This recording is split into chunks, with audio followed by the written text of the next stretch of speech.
I no longer dream when I sleep. I have a nightmare. The same nightmare over and over. The mirror. It's never my reflection looking back. The first time that mirror appeared to me, it was Cole I saw. A rapist from Oriath I had the displeasure of sharing a pen with in Gravisius's stockade. Piety took him for her experiments, and that night I saw her handiwork while I slept. This time it was Tolman, flesh dried to leather, organs shrunk to husks, blood trickling through his skeleton like red dust in an hourglass. It's Piety's gift to me, that mirror. At least I won't be seeing Clarissa the next time I look into it. Make sure it's not you I see either. I walked halfway across this forsaken continent because of an ode. Of Jewels and Eternity, it's called. For twinkled promises of jewels and eternity, the Gemling Queen gave her heart and body to the King of Shades for one more day in the sun. The last day in the sun. That's but a portion of the full epic. The Gemling Queen lived, and she's the enigma behind the fall of the Ezomites and the Eternals both. Look to the Solaris Temple to the northeast. Find the Gemling Queen's remains before Piety does, and destroy them. Tolman's dead then. Another victim of Piety's cruelty. Perhaps he escaped lightly. Look upon Grigor to see what life entails under Piety's influence. Let me offer you something, in recognition of all that you have done for us. We shall mourn Tolman's death, as we shall treasure Clarissa's life. General Gravisius demands absolute obedience from his blackguards, meaning he's surrounded himself with cowards and lackwits, unable to lift a finger without orders. If you are able, traverse the river and murder Gravisius in his own barracks. He'll be ripping the very mind from the skulls of our enemies. Clarissa will weep for Tolman. She must. The cloud is darkest before the rain. Grigor straddles two worlds. One foot planted on this soil, one in the dirt of spirit and shadow. When you speak with him, be sure to know from which world his words arise. It's an often told story among the Karui, how Vol of Thebris bent his knee to my ancestor, King Kalm, and promised freedom in return for war. While Vol raised his purity rebellion in the heart of the Empire, Kalm took Lord Lion Eye's head and the southern coast all the way to Siren's Cove. It was the greatest conquest the Karui have ever seen. If I knew how to cross the river safely, I'd be wearing Gravisius' head on my belt. I'll miss a boy. He was always up for a laugh, whether it was at his expense or not. But I wouldn't miss that Clarissa more. Argan's the name, by the way, and it's my honor to welcome you to dirty old Sarn, the metropolis of opportunity. The opportunity to make something of yourself, or the opportunity to have a very messy death. Victaria was a poet what ended up leading a rebellion, right under the nose of Emperor Chittis. But here's what really interests me. Our wordsmith was quite the talented larcenist as well. Pulled off the heist of the century, in the name of the people, of course. 3 finely crafted platinum busts, commissioned by Chittis for his favourite trio of generals. Victario and his coppers hold up in the sewers. Now that you have Clarissa's keys, perhaps you'd be inclined to search out those heroic busts for me. I'm sure I can make it well worth your while. I was Clarissa's guardian angel back in Oriath. Put food on the table in return for a bit of light work. I try to keep her out of trouble as best I can here, but Sarn's full of secrets, and Clarissa's full of curiosity. She's just so ample, is our Marimore. In my mind, you'll find no saucier specimen of womanhood. It's the tattoos and that fancy talk she does. Intoxicating. She's a cool one, though.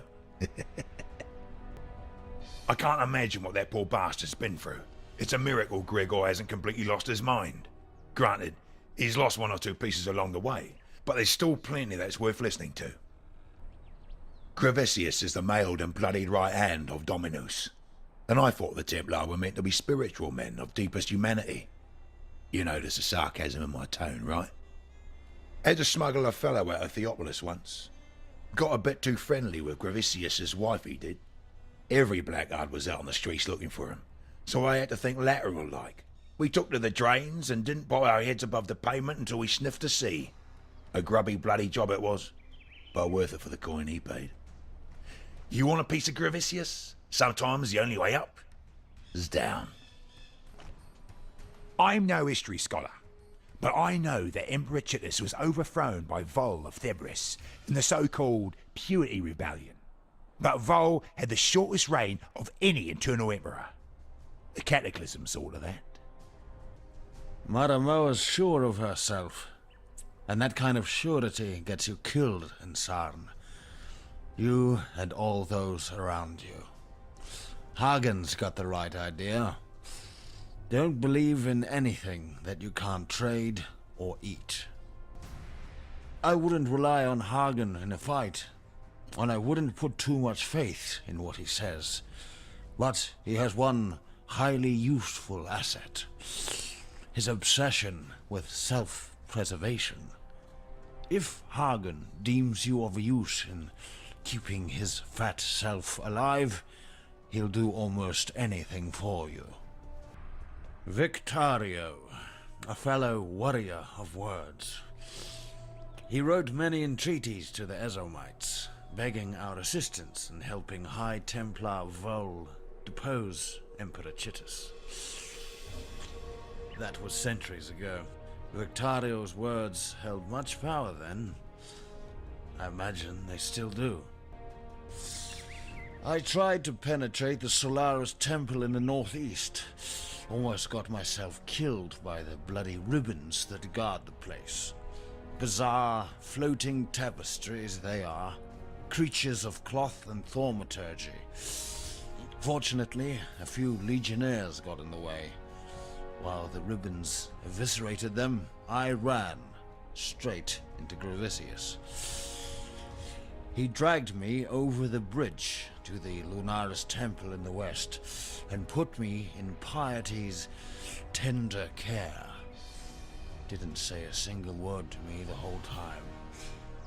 I was nothing but a spoil of war to him. Hagen is a man of many claims, and those claims seldom dance harmoniously together. A lie is a death sentence in Namakanui, so I was raised a daughter of truth. Hagen is a son of self-interest. He's no warrior, nor spirit singer. He's a Korangi. I don't know the right word in Oriathan, but in Karui it means he who wins wars with false promises.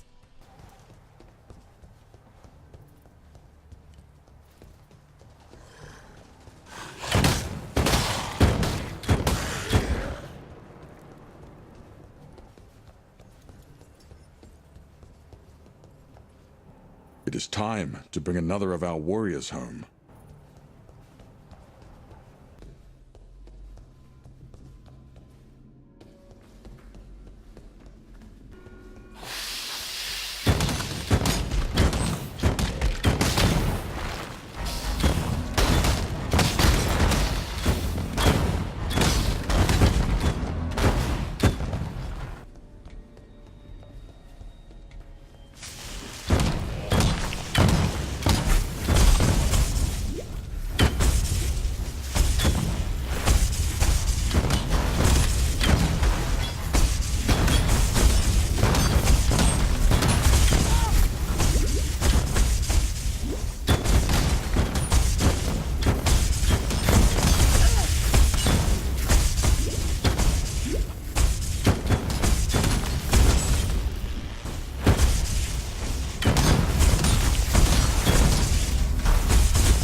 As you honor the ancestors, you honor yourself.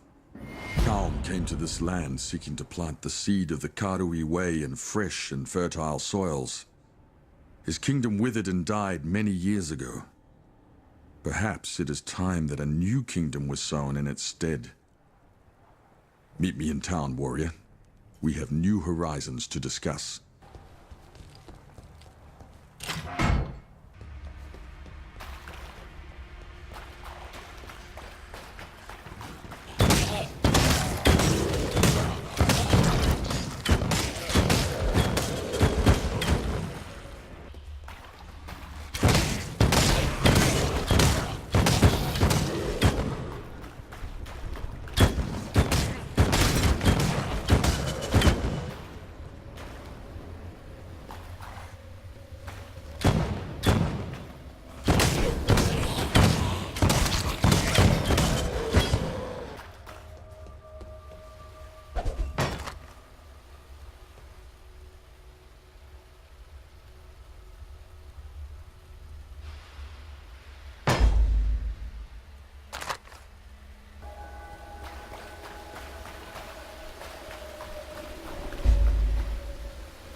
Traversing the sewers under the river.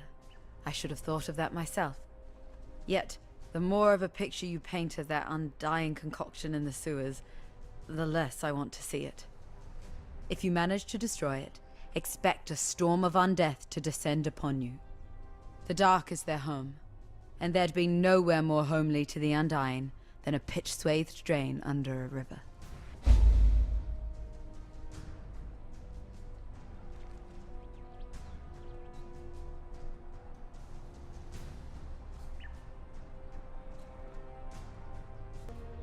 Maramoa, I've heard that the Karui have this philosophy, Makanui, the way of the warrior.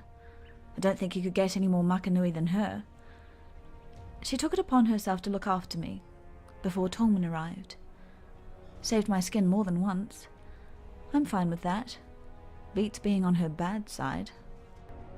Hagen likes to think he was my kind old uncle back in Theopolis. Granted, the work he gave me saved my parents and I from starvation. This was after my father lost the family fortune at the card table, and we had to give up the manor in the country for a flea box in Theopolis. But he's not half as generous as he makes out. When Hagen gives you something, you can be damned sure that he's getting his pound of flesh in return. No one should have to go through what Grigor has. I help him as much as he'll let me, but he's a proud one, and so he should be. He's survived what has destroyed too many of us. Halfway across the world, and yet the tie between Vanilla and I endures. That was Piety's real name back in Theopolis, before her rise to greatness. Vanilla sold her thaumaturgy in the day, her body at night. Sought after, she was, enough so to become one of my best buyers. But money never meant much to Vanilla. No. She was striving for something better, nobler. Used to tell me that life needn't be this hard. It's time you all realized that.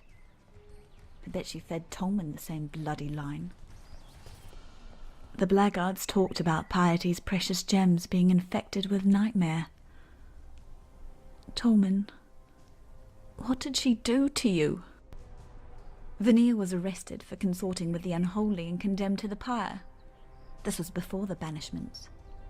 Dominus shared a last supper with her, heard her confession. Most think Vanilla earned Dominus's patronage on her back. I don't. Vanilla gave Dominus her better life and got a new name in return. You can count on one thing. Piety's grand future won't include the likes of you, me, or Tolman. On the fall of the Empire, the historians are deathly silent. After the Purity Rebellion, the Kingdom of Kaum blockaded Oriath, preventing any trade or correspondence with the mainland. It's said that Kaum planned to invade. Only when the Karui retreated did Oriath get any news from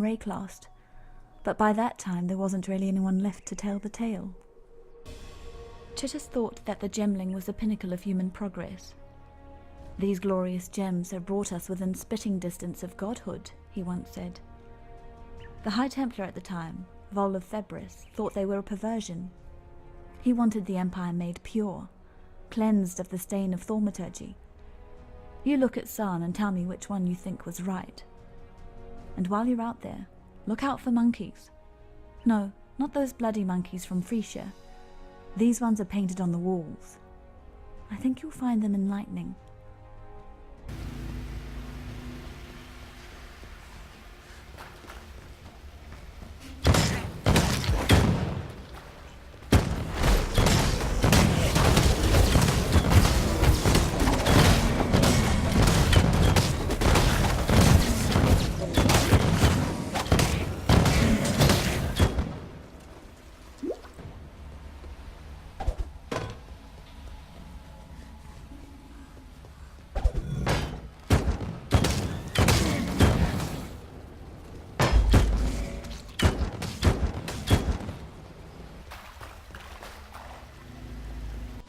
Two out of 3 busts. Well, it's just not 3, is it? 3's a tidy number. Victario's third and final refuge awaits you, my bold business partner.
The Beatles poet could hide his spoils from Chitters, but not from us, eh? I knew you was the exile for the job. I'm sure you've been more than compensated already from Victario's stockpiles, but here's a little extra. Care of something I found under a dead man's bed. Why? Just because I like you.